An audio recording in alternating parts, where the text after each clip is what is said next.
Isn't it wild how quickly our online focus shifts?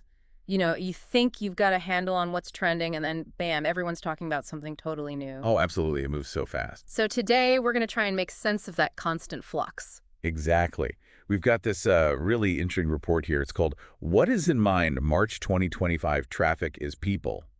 Right? And it basically gives us a snapshot comparing global online content trends between February and March of this year. So, like, what people were clicking on. Pretty much, yeah. What captured attention? So think of this as your quick route to understanding those latest shifts. Okay, cool. Our goal then is pretty simple. Pull out the most interesting, most relevant bits from this data for you listening. A deep dive, really. Yeah, a deep dive into these global changes, but also looking continent by continent, right? To see how things vary. Exactly. We'll pinpoint which content categories gained ground, which ones maybe cooled off a bit, both worldwide and then across the different continents. So yeah, get ready for a detailed look at what was holding online attention just recently. And just so you know how we'll approach it, we'll kick off with the big picture, those global trends. Makes sense. Then we'll zoom right in on the specifics: South America, North America, Asia Pacific, and the EMEA region. EMEA. That's Europe, Middle East, and Africa. That's the one. Just to see how things played out differently in different places. All right, sounds good. Let's dive into that global view first. What's the report telling us about the big picture? Well, globally, things at the very top were pretty stable. Oh, really? Yeah, the top 3 worldwide categories didn't change between February and March. Computer and electronics, news, and adult content. They held on to those top spots. Okay, maybe not hugely surprising for the top 3. They always seem pretty dominant. They do tend to be quite resilient, yeah. But if we look just underneath that top tier, that's where things get kind of interesting. Oh, what happened there? Globally, shopping actually climbed up into the 4th position, Oh, okay. which means arts and entertainment slipped down to 5th. Huh. That swap between shopping and arts, entertainment, even though it's just one spot, that feels, I don't know, significant somehow. It does, yeah. What could be the story there? Does the report give any clues? Well, it mentions possibilities like global events or seasonal shifts in consumer behavior. Okay. Makes you think, doesn't it? Like, were there specific big global events in March pushing more online shopping? Could be. Or maybe just, a general seasonal thing, people gearing up for spring or something. Those are exactly the kinds of questions this data sparks. Even a, seemingly small shift like that one position can hint at these bigger changes in what's grabbing our attention and why. Right. Okay, let's switch gears then. Let's go continental, starting with South America. What was happening there? Okay, South America.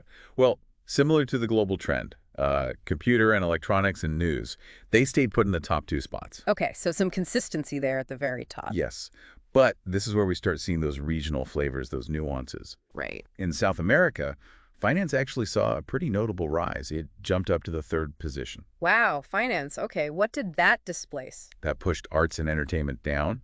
Yeah. And we also saw shopping move up to 4th, which meant adult content settled into 5th place in South America. That jump for finance is really interesting. What might be behind that, according to the report? Well, it touches on a few potential drivers specifically for South America, things like economic developments, maybe an increased interest in financial topics, or even just evolving online shopping habits feeding into it somehow. So it sounds like potentially real-world economic stuff might have been pushing more people online to look for financial info. Exactly. That seems like a strong possibility. If you think about the wider context, what does that suggest about what was maybe top of mind for online users in South America then? Yeah, does the rise of finance mean people were more focused on money matters, maybe worries or opportunities? Could be either, or both.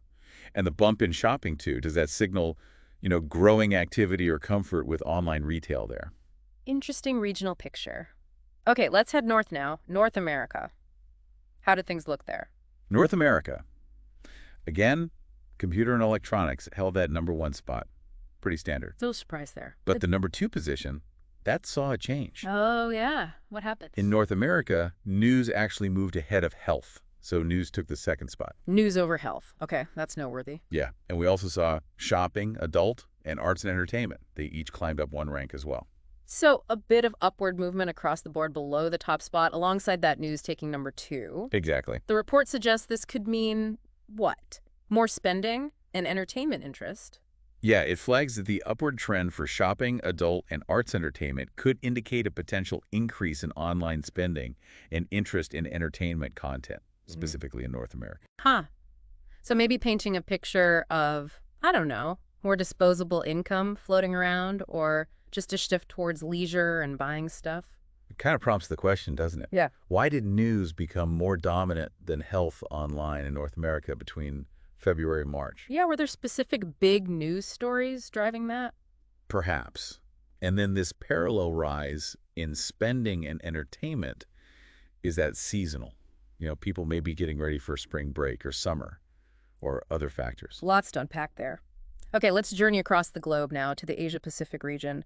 The report really flagged this area, didn't it? Mentioned some big changes. Oh, definitely. Asia Pacific saw some pretty dramatic shifts. The biggest one, shopping. It surged right to the #1 spot, Number one? Wow. What was number one before? computer and electronics. So shopping actually overtook computers and electronics there. That is a huge climb. Was it just shopping, seeing that kind of boost? No, it wasn't just shopping. We also saw lifestyle, sports, automobile, and online community. All of those moved up the rankings too. And the report notes these categories actually replaced previous top contenders, which really underlines how significant this shift was. So, what on earth could be fueling such a big change in Asia Pacific? Any ideas from the report?